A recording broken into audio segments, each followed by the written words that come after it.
programa Ciência e Consciência. Esta noite com Malu Balona, uma autora muito especial. Bom, eu sou suspeito para falar de você, Malu, gosto muito dos seus livros. Obrigada. Tem aqui A Síndrome do Estrangeiro. Vou pedir para o nosso editor Ricardo, está mostrando aqui para você, meu amigo telespectador, a capa do livro. Malu, o que é isso, hein? O que quer dizer esse nome aqui, Síndrome do Estrangeiro? Síndrome é um conjunto de sintomas que uma pessoa apresenta. Então, a gente pode até ser uma síndrome social, econômica, síndrome da inflação galopante, que muitos países têm, mas nesse caso a síndrome é um quadro mórbido, ou seja, patológico, mas da pessoa que apresenta uma sensação de inadequação. É um eterno sentimento de não estar no lugar certo, na hora certa, de ter perdido o bonde, a estrada. Então, é uma sensação que muitas vezes vai aparecer na infância, a sensação de estranho no ninho.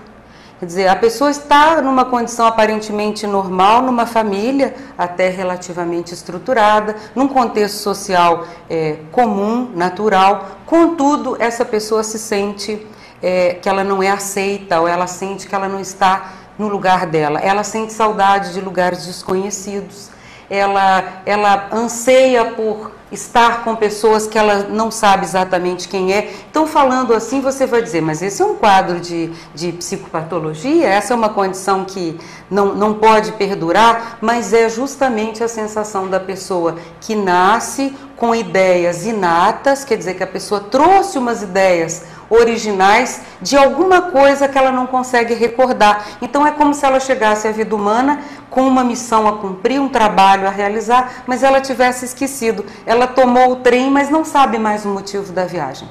Então não é uma sensação agradável. Agora, esse quadro pode aparecer somado a outros que realmente podem levar ao desequilíbrio. Eu, no meu trabalho, eu procurei desenvolver essa hipótese da pessoa com essa sensação acabar se tornando um inadaptado social ou uma inadaptada social, uma pessoa eternamente insatisfeita e às vezes com grandes talentos.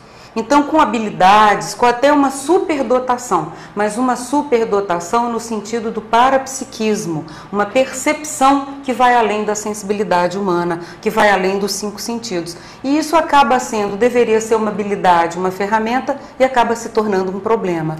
Malu, mas por que ela sente isso? Ela... Não seria a procedência extrafísica meu amigo, dela? até chegar nisso aí, eu rodei muitos anos com essa hipótese, mas era exatamente isso. Então, eu como portadora da síndrome também, por isso falo bem do problema, por ter sido vivenciado o problema também, eu cheguei à conclusão que a pessoa que tem a síndrome do estrangeiro, ela espera uma senha em algum lugar que alguém vai dizer alguma coisa e vai acontecer algo. Como você vê, não é nada preciso, mas dentro da pessoa é uma realidade. Ela anseia por esse momento, por esse dia, por esse encontro. Então ela se sente como que abandonada pelos seus. É um pouco ET, a pessoa que sonha que um dia virá um disco voador, resgatá-la de alguma forma. Então é preciso ouvir com muito cuidado, com muito respeito, com muita delicadeza, a criança que começa a manifestar essa sensação.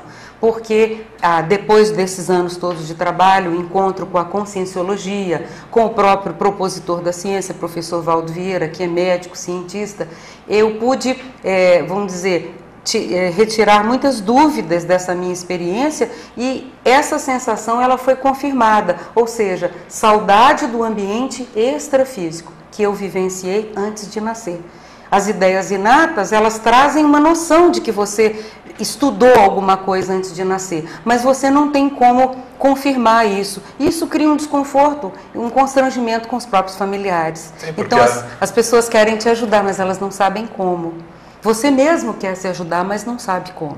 Então, eu me baseei nos estudos que eu fazia quando jovem na escola e me marcava muito, me chamava muito a atenção o sentimento de desterro, de exílio dos negros escravos que eram retirados do seu ambiente para viver à força em outros países, inclusive no Brasil.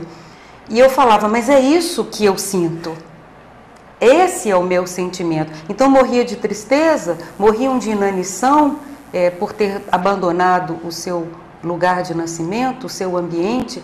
Então, a consciência, a pessoa, a personalidade, o ego, o indivíduo que nasce com essa sensação, ele está trazendo reminiscências do seu período antes de nascer, que é o período intermissivo entre uma vida e outra, entre uma missão e outra.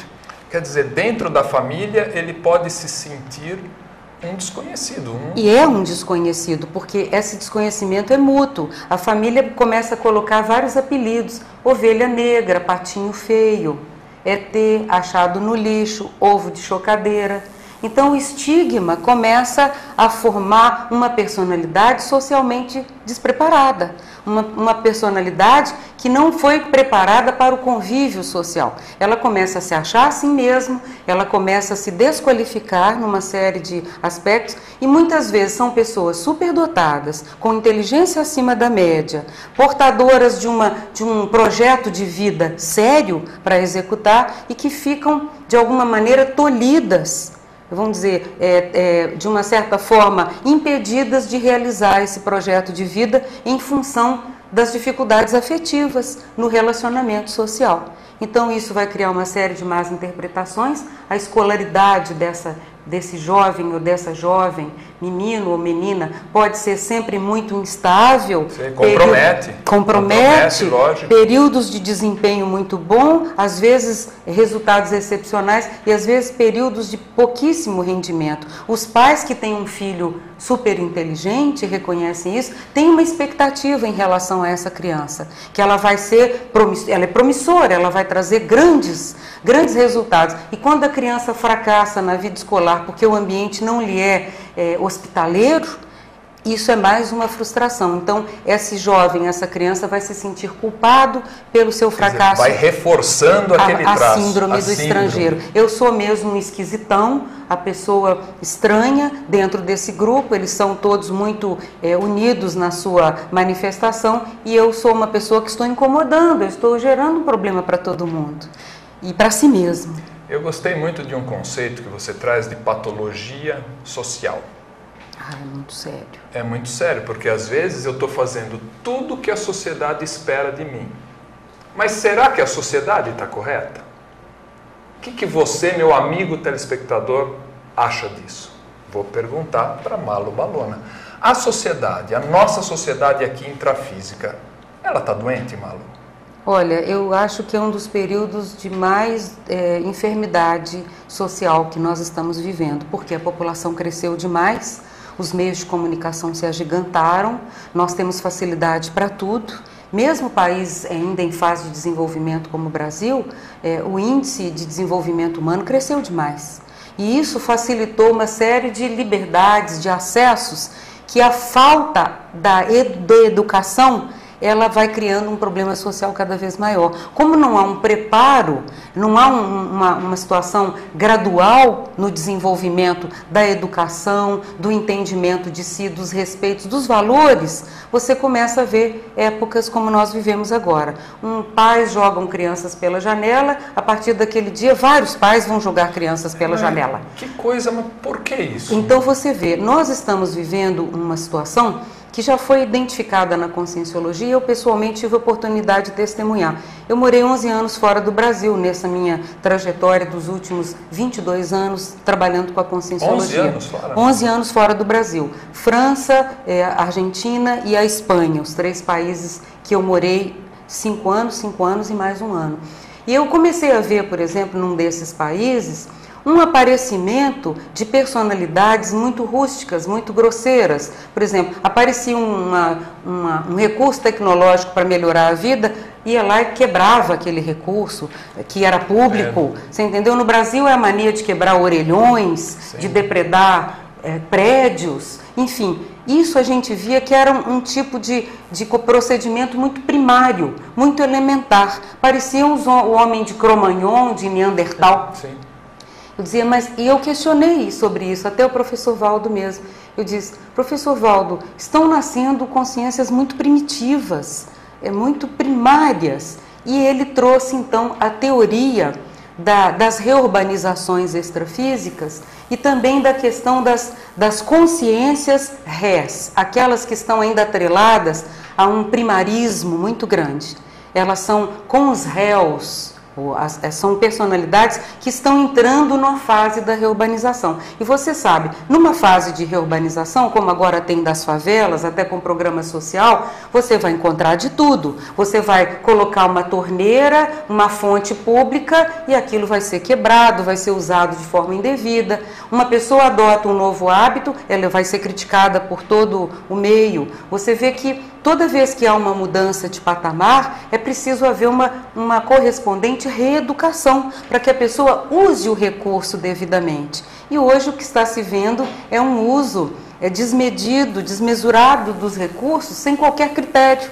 Então as pessoas já têm acesso, às vezes, financeiro, econômico, a certos bens, já têm acesso a uma certa liberdade, estão motorizadas, mas tomam bebidas alcoólicas e matam dezenas de pessoas. Então está havendo aquilo que a gente pode chamar, quem nunca comeu melado quando come-se lambuza. Nós estamos vivendo uma superpopulação mundial, os recursos melhoraram muito, como eu te comentei, o índice de desenvolvimento cresceu demais, mas não existe ainda a reeducação correspondente. Por que a gente está usando reeducação? Porque é um retorno à educação, principalmente de si mesmo. Nós passamos por um reformatório, que é a escola, um tipo de reformatório ainda, mas ela não é suficiente. Você só vai se educar quando você se torna adulto, porque você aí tem um entendimento das coisas. A maturidade. É a maturidade. Você fala, não, esse hábito eu aprendi na escola, eu aprendi na minha residência com os meus pais, mas não é bom para mim, eu tenho que abrir mão. Uma família, por exemplo, que não tem hábitos alimentares corretos, e aquele filho herda uma série de enfermidades, mas ele se reeduca. Ele diz, isso não serve para mim. Ele é capaz disso. Ele é capaz. Então não existem programas, trabalhos, esclarecimento, assistência, se a gente pode chamar, para que essas pessoas passem por essa reeducação. Nós vemos até isso em níveis políticos e bem graves. Maus exemplos na linguagem, na gramática, péssimas expressões chulas, de um profissional que é o político que deveria estar dando os melhores exemplos. Então, isso em todas as camadas sociais. Existe a lei, mas fala, essa lei não pega, ela não pegou. E a lei não é para isso. A lei existe para fazer a contenção da reeducação necessária a nós todos. Então, esse desrespeito aos valores, essa condição, existe uma forma de isso melhorar, sim. Você pergunta sobre essa população de consciências, vamos dizer, reurbanizadas, que precisam... Consréu, né? A chamada consréu. Nós precisamos, através do exemplo e de muita compreensão, começar a mudar pequenos grupos, dando exemplo. Então, é isso que vai fazer os ambientes da Terra melhorarem muito. Então, nós precisamos começar a investir mais e não nos segregarmos. Os que estão mais maduros e educados ficam segregados em guetos sociais sem prestar nenhum tipo de atendimento. Que é a tendência hoje. É se proteger. Eu quero me preservar. Longe de mim essa criatura, o elo perdido. O elo perdido está nas ruas. Está em toda parte, ele mora no seu prédio, ele é colega do seu filho na escola, que ele pode ter um poder aquisitivo alto. Por isso nós estamos assistindo todos os dias crimes impensáveis, jovens que levam armas para a escola, escolas de classe média alta, e jovens na classe média alta que são traficantes de droga, que são marginais, estão tendo a oportunidade de se regenerar no planeta escola, que é a Terra, o planeta hospital hoje, que ainda é mais a Terra, então não estão ainda tirando partido dessas benesses, desses benefícios todos. Então tudo isso, Tom, nos responsabiliza muito, porque quem está acessando uma informação, como vocês que estão aí em casa, ou até através do computador, acessando essas ideias renovadoras da conscienciologia, a sua responsabilidade é imensa, a minha é imensa. Porque eu escrevi 2 obras baseadas em experiências de conscienciologia. Mas quem está me ouvindo não tem menos de responsabilidade do que eu, porque compreende essas ideias. E a gente pergunta, o que você está fazendo com isso? Quando eu acessei a ideia da síndrome do estrangeiro, a primeira pergunta que eu fiz, está no livro, mas e as outras pessoas? Como vai ser quem vivencia o que eu vivencio? Se não encontrar a conscienciologia, se não encontrar uma saída, vai ficar rodando nesse mundo sem fazer nada, sem produzir, sem usar seu potencial? Isso é um desperdício. Então, essa ideia me fez acessar todo esse trabalho e começar a desenvolver outros temas, porque um problema que a gente vive pode se tornar uma solução para você, mas também para muitas pessoas. Você pode compartilhar as soluções, principalmente o caminho das pedras. Como é que você saiu dessa situação? Conte para os outros, conte para as pessoas, fale com elas, seja natural, explique. As pessoas entendem. É muito arrogante pensar que pelo fato de nós lidarmos com uma ciência de ponta, que as pessoas não têm capacidade de compreender. Quem tem o problema vai entender o que você diz. Eu já recebi feedbacks assim, Tom. Eu não sabia o que era a síndrome do estrangeiro, mas eu sabia que eu tinha isso. Eu tinha que ler esse livro. Eu tenho isso. Então, a pessoa que tem isso, ela sabe do que a gente está falando. Não importa onde ela esteja, em que nível social, intelectual, para achar a solução, nós somos muito parecidos. E temos problemas também, às vezes, muito parecidos. Eu, inclusive, Malu, gostaria de endossar as suas palavras, porque quando eu li esse livro, o livro me tocou muito. E nós ouvimos aqui você. Eu acredito que a tarefa do esclarecimento nesse primeiro bloco você tenha feito com muita maestria. E no próximo bloco, mais Ciência e Consciência.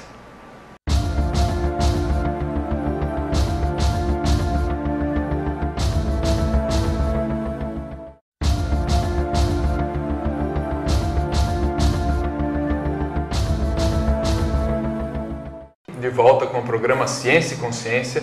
Hoje com Malu Balona, autora, consciencióloga, pesquisadora da conscienciologia, dá cursos, palestras, faz de tudo, né, Malu? Um pouco de tudo, o que for preciso. Malu, síndrome do estrangeiro. Eu ia entrar com o seu outro livro, mas vamos retomar um pouquinho? Ficou, como é que eu vou fazer assistência para a criança que possui essa síndrome? Como o adulto vai lidar? Muitos pais e educadores me procuraram com essa mesma pergunta, ou me escreveram, ou me enviaram relatos, e também eu agradeço muito os coautores desse livro, porque são justamente essas pessoas que também tinham a dificuldade e queriam fazer uma abordagem. Então você vê, a criança com síndrome do estrangeiro, ela pode ser muito paradoxal no seu comportamento, ela pode manifestar uma extrema comunicabilidade, mas às vezes um recolhimento, um fechadismo, se a gente puder dizer assim, muito grande. Tanto que eu chamei a síndrome de estrangeiro do pré-autismo. Assim como ela pode ser um pré-autismo, no sentido de uma vida para outra, eu vou explicar isso no livro, está bem claro os exemplos que a pessoa quiser aprofundar, mas essa pessoa ela vai manifestando pouco a pouco uma dicotomia entre a vida, a realidade externa, e ela vai se fechando no seu mundo. Ela começa a ter sensações parapsíquicas, por exemplo, de clarividência, percepção de energias. Se o ambiente da casa é desestruturado e apresenta alguma alteração, geralmente aquela criança é que vai receber esses tipos de abordagem. Mas então, como essa dicotomia, ela fica mais no extrafísico? Como é que é ela isso? fica muito perdida dentro do seu próprio universo, ela fica ensimesmada com as coisas que ela vivencia. E outra questão é que quando ela se queixa de alguma situação relativa ao parapsiquismo, ela é tratada com descaso. Ah, mas isso é mentira, isso é exagero, você é muito sugestionável, você é boboca, você é medrosa. Você acaba convencido que você é uma personalidade fraca, sugestionável, medrosa e até mentirosa. Seria a falta de informação dos pais? Falta de informação dos pais, sim. Muitas vezes os pais têm mais medo dos fenômenos parapsíquicos que a criança passa que a própria criança. Isso, sabe aquele filme Sexto Sentido? Sim. Ele ilustra muito bem, quem está ouvindo e vendo essa entrevista, pode usar como recurso. O menino passava o pão que o diabo amassou porque ele não podia contar para a mãe, que era muito imatura, o que acontecia com ele. Então ele se sujeitava até o dia que ele compreendeu que aquilo tudo era para fazer assistência. Ele estava em condições de ajudar aquelas pessoas que já tinham passado pela dessoma. Elas estavam em outra dimensão, mas aquele menino era acessível a elas e podia se comunicar com elas e fazer assistência. Então a criança com síndrome do estrangeiro, apesar dessa pseudo-inadaptação social e todo esse problema, ele vivencia um contato com a multidimensionalidade, queira ou não, ele está em contato com essa condição. Mas se o ambiente é desorganizado, desestruturado, desequilibrado, ele também sofre estímulos negativos, consciências doentes, abordagens extrafísicas de assédio. Que ocorria no filme, inclusive. Também, o menino sofria com aquilo e ficava fragilizado. Então, os pais que querem ajudar uma criança como essa, se eles puderem buscar a informação correta, já vai ajudar muito. O terapeuta que atende um jovem, uma criança ou até um adulto com essa síndrome, eu lamento, mas não adianta apelar para muitas metodologias e terapias convencionais. Se você não usar a senha da multidimensionalidade, você não vai acessar essa pessoa, não vai poder ajudá-la, embora tenha boa vontade, boa intenção. Então, existe uma metodologia para cada situação. A metodologia parapsíquica multidimensional é a mais adequada para os casos da síndrome do estrangeiro. Porque na hora que você falar do extrafísico, a criança vai dizer, ou o jovem, era isso, agora eu sei o que eu tenho, é isso que eu quero. E ele não vai ficar tão alienado, pelo contrário, ele vai se centrar e produzir muito mais a partir daí. Mas isso, Malu, vai requerer, na minha opinião, uma ampliação do paradigma. Vai. Então, como é que você enfrenta essa questão? Eu vejo que fica muito difícil solucionar a problemática da síndrome do estrangeiro sem o paradigma da consciência, ou paradigma consciencial. Explica um pouquinho esse paradigma. Paradigma é um modo de ver, é um modelo de referência. Então, você pode olhar para a pessoa e achar que ela tem, fazer um diagnóstico convencional, dizer que ela tem um quadro de autismo ou que ela tem um distúrbio bipolar, simplificando muitas vezes quadros mistos. Quer dizer, que misturam a parte da psicopatologia, correto? Pode existir, mas também pode existir uma contrapartida parapsíquica, que só pode ser abordada através das ferramentas. O paradigma, nesse caso, é a abordagem da pessoa como uma consciência multidimensional, que ela não vive só a vida humana. Durante o sono, os estados de relaxamento, os estados modificados de consciência, alterados, ela pode sair do corpo e ter contato direto com outras dimensões. Então não adianta dizer para ela que ela sonhou, que é tudo bobagem. Ela sabe muito bem que é real. Ela às vezes está muito mais realista que os próprios pais. Porque vê, por exemplo, o avô que ela gostava muito, que dessomou de uma enfermidade qualquer, um problema qualquer, e depois ou o pai ou a mãe aparece com aquela mesma enfermidade e ele sabe que o avô está influenciando aquele quadro de assimilação patológica que aquele familiar está fazendo. E às vezes a criança é tratada com descrédito. Então, o paradigma da consciência aplicado, seja atender às variáveis bioenergéticas, a modificações de energia no ambiente, a criança fala e a gente sente uma repercussão disso, bioenergética, os pais têm interesse em aprender técnicas de autodefesa, de preservação daquela criança através das bioenergias. Isso tudo sem misticismo, sem uma visão dourada dos fatos, mística ou, vamos dizer, misteriosa, complicada. São coisas bem práticas, de uso direto. A visão multidimensional da criança, que ela não tem vida só aqui, a visão bioenergética, a visão de outras existências. Ninguém nasce sabendo? Nasce sim. A criança nasce sabendo e às vezes muito mais do que todo mundo com quem ela convive. Por quê? Porque ela traz ideias inatas. Pode ser uma de outras existências. Foi um grande intelectual. Nasce, está restringido naquela manifestação. Mas a precocidade, o estudo da superdotação e da precocidade indica claramente que há habilidades inatas, que uma pessoa só consegue adquirir com muita capacitação. Então não tem dom, não tem milagre, tem sim exercício daquela habilidade em outras existências. Pais que sabem tratar disso vão ser muito mais conscientes na hora de fazer o direcionamento da profissão daquele jovem, daquela criança, procurar não determinar, deixar ele fazer uma escolha que dê a ele a noção de uma autoestima, de uma autonomia. Isso também é o paradigma. O paradigma, então, ele tem 4 variáveis: a bioenergética, a multidimensionalidade, a multiexistencialidade, e que a gente não tem um corpo só. É claro, em várias vidas nós temos corpos humanos diferentes, mas mesmo numa vida só, a gente já tem veículos diferentes, adaptados cada um a uma dimensão. do holossoma, que nós chamamos, o conjunto dos veículos de manifestação. Quer dizer, além do corpo físico e da vitalidade das bioenergias que ele porta, nós temos o psicossoma, que é aquele corpo emocional, o corpo das emoções, o paracorpo, e o mental soma, que abriga todo o repositório de informações que você adquiriu. Então, aquele ditado que o saber não ocupa lugar, ele é verdadeiro demais, porque a gente realmente guarda tudo que sabe e leva para outras vidas. É uma bagagem que você tem. Malu, e por que a sociedade resiste tanto a isso? Ao paradigma. Ao novo paradigma, ao paradigma consciencial. Essa resistência eu identifico muito aqui para nós, aqui da cidade de Jundiaí, identifico fora daqui. Então há quase que um segurar do paradigma dogmático. As pessoas se fixam nisso.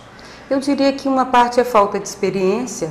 Então a pessoa que não tem uma experiência multidimensional, como por exemplo a experiência fora do corpo, a projeção, a chamada popularmente viagem astral ou desdobramento, uma experiência de projeção mais lúcida que a pessoa tenha, e ela está vacinada para esse novo paradigma. É porque a falta de experiência não permite a pessoa comprovar até certo ponto o que ela vivenciou. Então, nós estamos aí, Tom, esses anos todos, pelo menos 22 anos que eu acompanho, essa campanha pública de divulgação científica, que inclusive esse programa e a sua iniciativa continua permitindo em amplo espectro.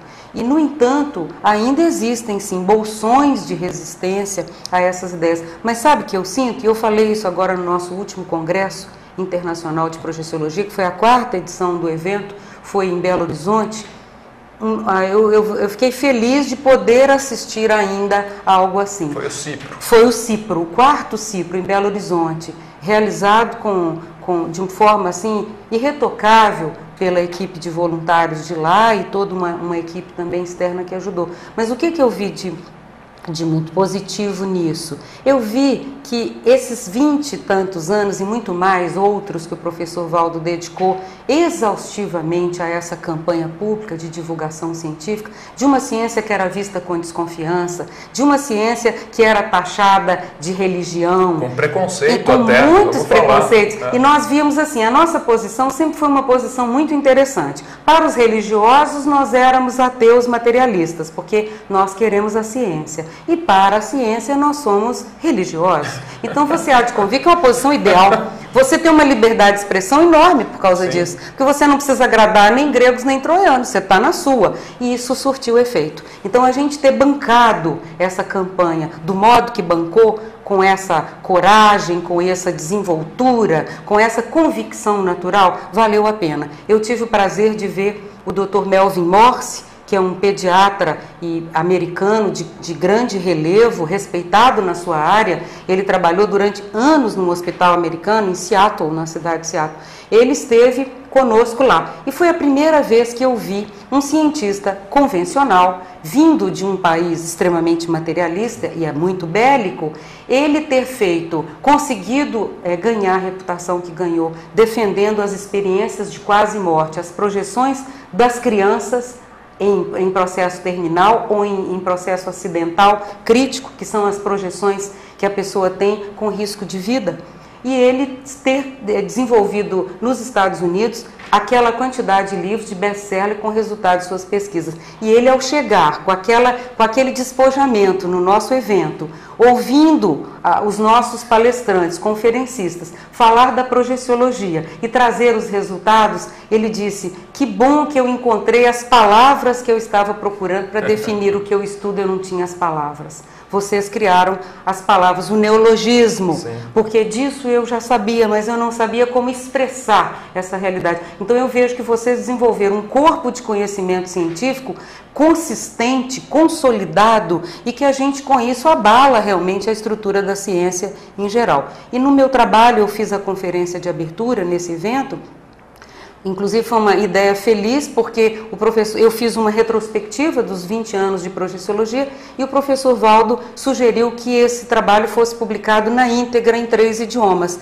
E o Dr. Melvin Morse agora volta para os Estados Unidos com uma retrospectiva da projeciologia histórica que ele vai poder apresentar para os seus colegas, para os seus pares e fazer, quem sabe, uma introdução real desse assunto, apesar do esforço dos nossos colegas, professor Wagner Alegrete e professora Nancy Trivelato, mas nós sabemos que ainda há uma resistência, principalmente num país materialista e com bases no paradigma caduco, no paradigma esgotado, que é o materialismo.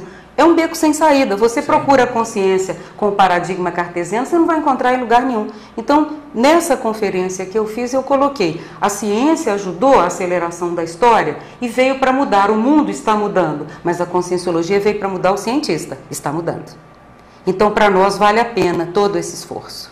E quem quiser saber mais sobre EQM, experiência de quase morte, o Amaury Pontieri esteve aqui. E ele falou, está disponível no site que vai estar aparecendo aqui para você que está aí nos assistindo, que é o www.complexes.com.br, a entrevista do Amaury Pontieri. Ele deu uma aula aqui. Ele é um grande estudioso do tema. Um grande estudioso. Fala bem, jornalista, como você sabe.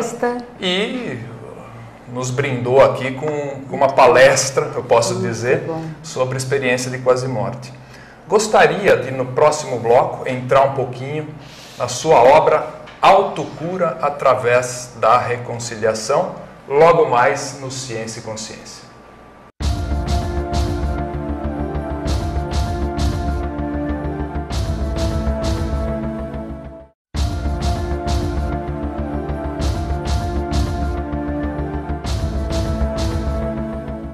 Volta com o programa Ciência e Consciência, nesse terceiro bloco com Malo Balona.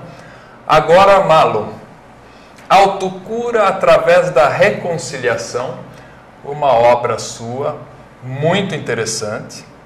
Nós estávamos comentando aqui fora do ar, esse trechinho inicial aqui. O que eu preciso aprender com ele ou ela? Aquela pessoa que nos está incomodando. Que cria o problema. Como é que é isso? Mas se eu não gosto da pessoa, como é que eu vou aprender com ela? Malo, descasca esse abacaxi para mim. Vamos tentar. Me perguntam por que eu escrevi esse livro, que eu não achei para comprar. Tinha muito livro de autoajuda, de enganologia, uma série de coisas desse tipo. E aquilo não convencia ninguém. E eu achei aquilo não atende às minhas necessidades. Então eu falei, bom, se dentro da Conscienciologia não existe ainda um livro específico sobre isso, eu vou tratar. Porque eu cansei de mudar de país e escutar os mesmos problemas. Mudava o idioma, mudava o país e o problema era igual. A pessoa reclamava da saúde, que tinha isso, que tinha aquilo, mas ao mesmo tempo a gente perguntava, e a sua pendência afetiva, o que está pegando? Não, eu tenho um problema sério com o meu marido, ou meu filho, ou minha cunhada, ou minha nora, ou meu sogro, e eu tenho uma dificuldade enorme, um ressentimento, mas o que isso tem a ver uma coisa com a outra? E a gente dizia, olha, sem resolver essa pendência, as energias tóxicas que você mesmo está gerando em direção a essa pessoa podem até atingi-la também, mas o primeiro atingido é você. Quer dizer, então, não reconciliar faz mal à saúde? Demais. Litígios, contendas, rixas, hostilidades crônicas. E quantas famílias não vivem assim, alimentando suas mágoas uns dos outros e viram, vamos dizer assim, um grupo karma dentro de uma prisão muito grande, uma interprisão, um grupo kármica. Então, se no síndrome do estrangeiro eu me preocupei com o ego, karma, a pessoa com ela mesma, seus débitos para consigo, nesse livro eu procurei abordar os débitos da pessoa para com o grupo. Ao invés de reclamar dessa pessoa que está incomodando, o que eu vim para aprender com ela? Porque eu posso mudar de endereço, de parceiro, de companhia, de cidade, mas se eu tiver algo que aprender para a minha evolução, vão sempre aparecer na minha vida personalidades daquele tipo, até que eu aprenda. Os professores. Os professores chegam e a gente fala, não, mas essa lição não, agora não é hora, tira. Mas aquilo vai te envenenar, vai te fazer mal. Então, essa questão da saúde com a energia e o pensamento não é uma ideia original, não é uma ideia nova. Contudo, nós precisávamos de entender ou ter uma obra que fosse bem realista nesse sentido. Não adianta procurar em outro lugar, tem que procurar algum tipo de conciliação, de congraçamento, de entendimento, de abordagem que permita aquela pessoa seguir tranquila com suas ideias e também me deixar caminhar. Então, enquanto aquela presença daquela pessoa me desestrutura, me cria um problema, eu tenho que me fortalecer de alguma forma. O que aquela pessoa faz que me tira do sério? Onde é que eu, de alguma forma, perco a minha autonomia? Como se diz, perde as estribeiras, perde o controle.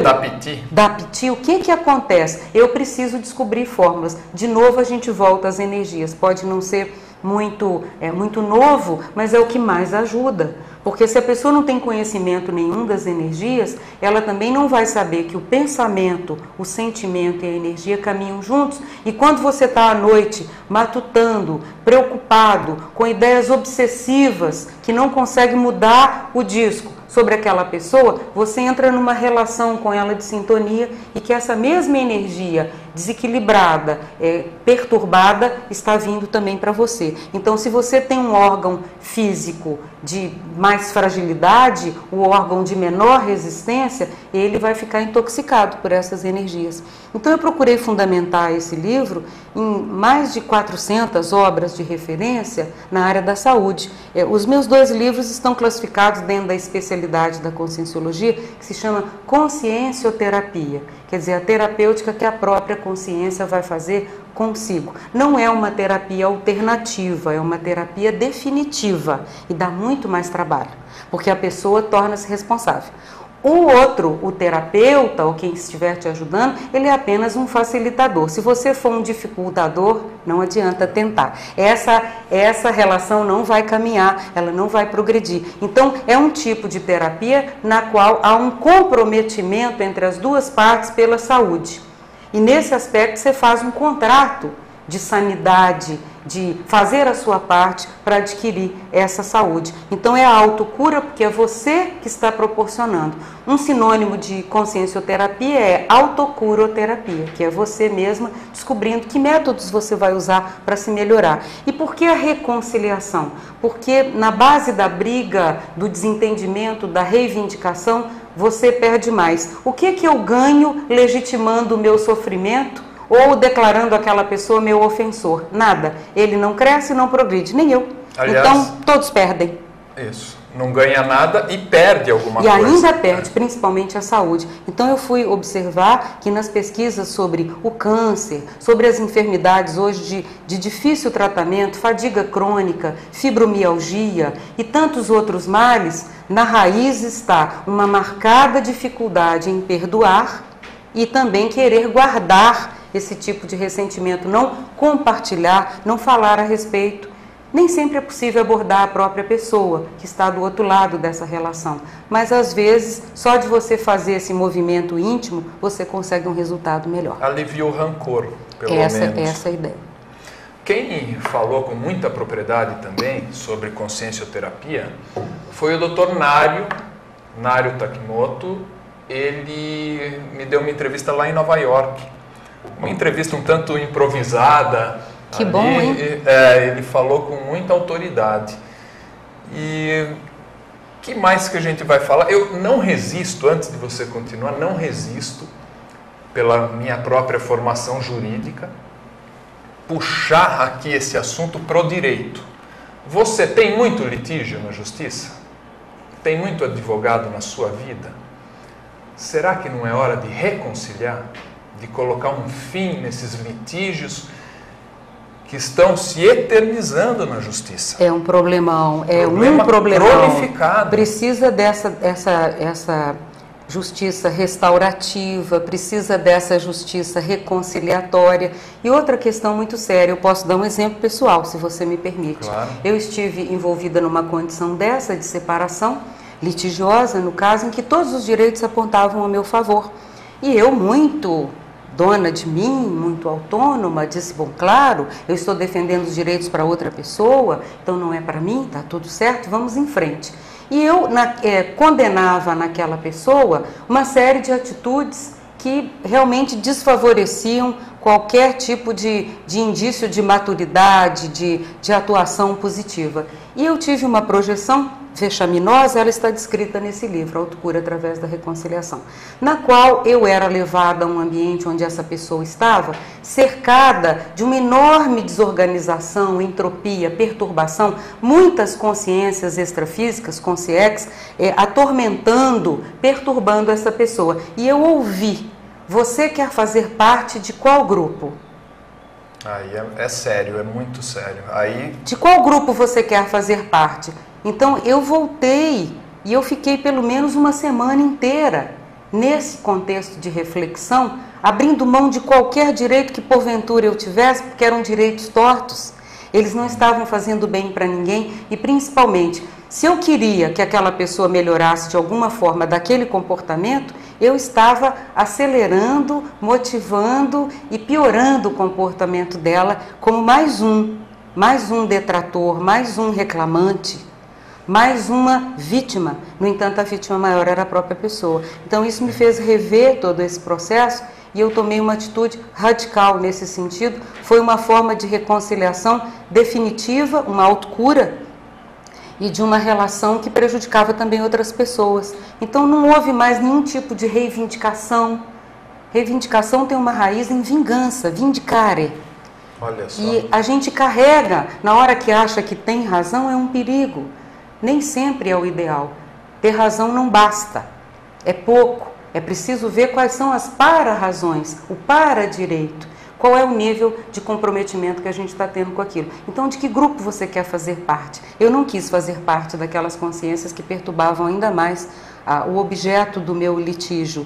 Eu abrindo mão, eu ganhei muito mais. E essa sua pergunta, Malu, eu coloco para você, coloco para mim, em primeiro lugar, e para você, meu amigo que está aí me assistindo. E me ocorreu, Malu, esse teu exemplo pessoal, muito produtivo por sinal, me ocorreu de te perguntar o seguinte: ética e cosmoética. Você, de repente, dentro da ética convencional, você poderia atuar de uma forma. Isso estava no meu direito, estava tudo correto. Era para beneficiar uma terceira pessoa, eu não iria ser beneficiada direta.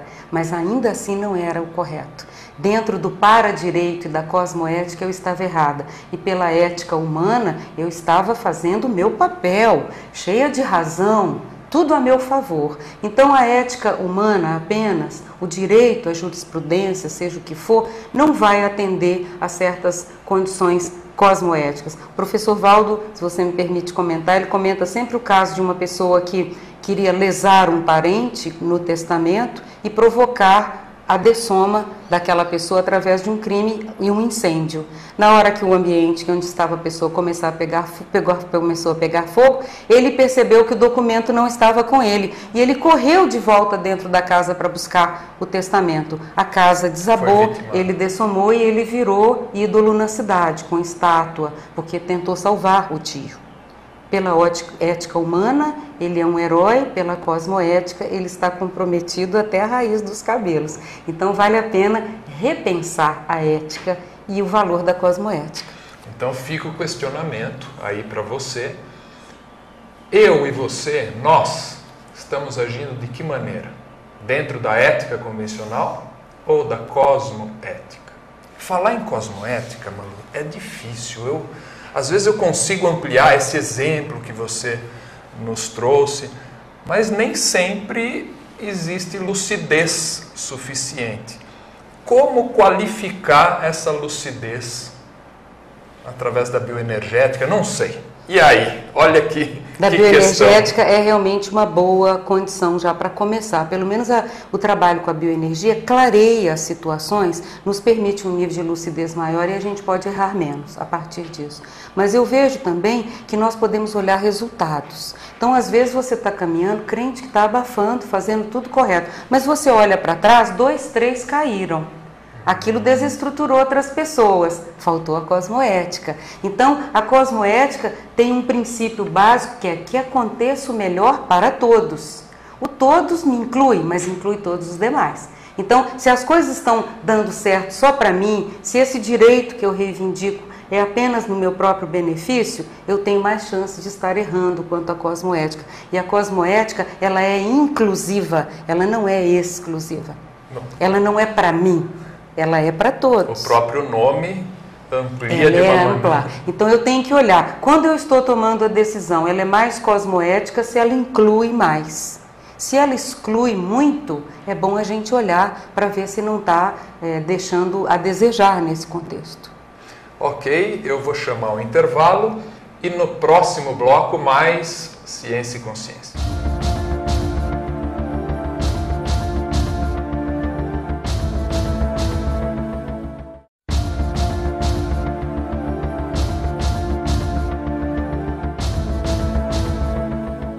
Volta com o programa Ciência e Consciência. Hoje eu quero dar esse relato, viu, Malu? Estou gostando muito da entrevista, eu pessoalmente endosso as palavras da Malu Balona e coloco aqui, Malu, a questão do seu próximo livro, a sua próxima obra. O que você está aprontando aí pra gente? O que eu estou aprontando? Essa é uma boa pergunta. Eu estou aprontando, sim. Há uns 5 anos, mais ou menos, eu comecei a me interessar pelas pessoas criativas, mas que apresentavam uma instabilidade de humor muito grande. Não é novidade, vários autores se interessaram pelo tema. Mas eu usei uma abordagem diferente porque eu estava pensando nas influências extrafísicas. Então, pessoas criativas mais sujeitas a essas intrusões, devido a essa própria capacidade de imaginar mais, de fazer associação de ideias, e isso às vezes criava um problemão. Na psicologia, essa mudança de humor é chamada de labilidade emocional. Então eu comecei a usar esse termo labilidade parapsíquica, o humor instável nas personalidades sensitivas, que também tem um veio criativo muito grande. E eu comecei a estudar o tema, estudei sobre a própria equipe que eu coordenava em Brasília, no Polo de Pesquisa e IPC, lá em Brasília, que eu coordenei por 5 anos, e com a autorização deles eu fiz um trabalho em conjunto que publiquei numa jornada de administração conscienciológica chamado Equipes Criativas e Labilidade Parapsíquica. E achei uma série de denominações interessantes, a pessoa que dá o piti, que roda a baiana, que tá de veneta, enfim, ela é muito estigmatizada, ele, no cotidiano, mas às vezes não está sendo ajudado como merecia. Hoje, depois que eu estudo esse tema há 5 anos, recentemente saiu uma nova denominação psiquiátrica, que é o transtorno explosivo intermitente. A pessoa que joga telefone celular na cabeça do outro, como por exemplo a modelo Naomi Campbell, o nosso deputado, ex-deputado Clodovil, que também perde as estribeiras com facilidade, alguns profissionais da área do jornalismo que perdem o emprego nas televisões, na mídia, ou até ficam desacreditados em função dessa instabilidade. Todos reconhecem o talento da pessoa, a capacidade, contudo ninguém merece o temperamento. Então isso me chama muito a atenção, por quê? Porque a pessoa sabota as suas próprias condições e ela está ali perdida, e eu comecei a estudar com profundidade o círculo vicioso que essa pessoa passa. Ela tem o surto, ela explode, ela tem vergonha, autoculpa, fica agressiva, volta para o próximo surto. Então era preciso interromper isso de alguma forma, era preciso criar alguma coisa que a pessoa tivesse num momento lucidez e que ela pudesse reverter esse círculo vicioso que pode durar a vida inteira. Uma técnica para isso. Uma técnica. Então eu comecei a estudar profundamente os transtornos de humor, que são o transtorno bipolar em suas diversas categorias, o transtorno obsessivo-compulsivo, pessoas que são, às vezes, muito multidotadas e que apresentam essas influências. É comum encontrá-las nos meios de comunicação, é comum encontrá-las no meio artístico, mas também no político, você vê muito. Enfim, em qualquer setor da vida humana, essas personalidades podem ter sua performance comprometida, perdem o emprego, às vezes desestruturam uma família e criam uma série de dificuldades. E algumas vão procurar refúgio nas drogas, na bebida. Por quê? Porque não estão conseguindo controlar os seus surtos de humor. E não é só o emprego que a pessoa perde, não. A oportunidade evolutiva. Eu vejo que isso é o pior. Se ela conhece as influências extrafísicas e quando ela sente que a coisa azedou, bateu um sudoeste, ela vai começar a ficar atenta às bioenergias. Ela vai se preservar, ela vai evitar entrar no processo, no litígio. Isso vai ajudá-la a dominar a beligerância e, ao mesmo tempo, fazer a reeducação parapsíquica. Então eu estou aprofundando muito essa área porque eu estou levantando hipótese que de fato a pessoa criativa passa mais por isso, mas se ela reeducar esse aspecto emocional da sua manifestação, ela pode conservar a labilidade mental somática, que é criativa, que permite associação de ideias, que permite de um polo ao outro sem se contaminar com isso. Eu creio que muitos grandes pesquisadores, cientistas, artistas no passado, por desconhecer essas influências, eles sabotaram suas vidas, tiveram um descrédito social, enfim, seria uma pena. Então, pensando nessa vertente da criatividade, da inventividade, da heurística, da própria mental somática, eu desenvolvi essa teoria da labilidade parapsíquica emocional ou psicossomática e a labilidade parapsíquica mental somática, que pode levar a cosmovisão, expansão da consciência, percepção de outras dimensões em alto nível, captação de ideias originais.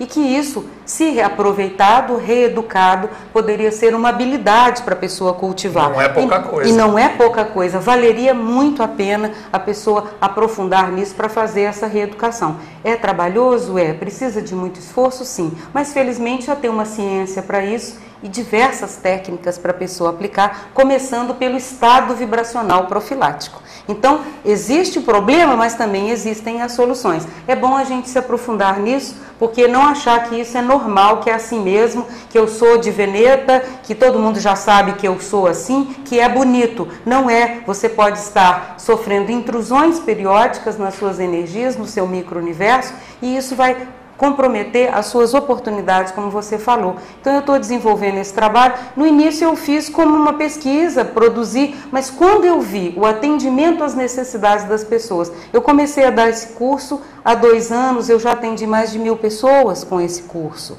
Então é sinal que a necessidade é muito grande. Quando você tem um tema de pesquisa na conscienciologia, você se orienta pelos fatos, mas eu acho que você se orienta também pelas necessidades das pessoas. O verdadeiro orientador da pesquisa conscienciológica é o assistido, é quem vai ser beneficiado. Geralmente o primeiro beneficiado é você. Eu estou me compreendendo melhor com o estudo da labilidade parapsíquica. Ok, eu vou pedir para a minha entrevistada, Malu Balona, um favor pessoal agora, comentar o princípio da descrença. Como é que você vê? O princípio da descrença, ele é a base de tudo, porque o princípio da descrença, ele não pode ser confundido com o princípio da desconfiança. O princípio da desconfiança não descobre nada, não vai a lugar nenhum, é um atraso de vida. Agora, o princípio da descrença faz a ciência crescer, faz a gente se desenvolver. Então, você aplicando o princípio da descrença, você pauta o seu conhecimento, o seu aprendizado por um caminho muito mais seguro, porque você tem toda a liberdade para questionar o que quer que seja. Então, não acredite em nada, experimente e veja os resultados. Eu acho que esse lema nas nossas salas de aula, na própria aplicação dentro da conscienciologia, fez toda a diferença. Muitas pessoas nos procuram hoje com outro nível de abordagem em função desse despojamento científico. Então, o princípio científico da descrença é o verdadeiro espírito da ciência. Se a pessoa aplicar isso na sua pesquisa pessoal, no seu autoconhecimento, ela vai chegar num patamar impensável. Então, nós podemos ir muito longe com o princípio da descrença. Com o princípio da desconfiança, não iremos a lugar nenhum. Malu, eu tive um imenso prazer hoje aqui. Obrigada, Tom. Eu também. Entrevistar. Obrigada. Semana que vem mais Ciência e Consciência.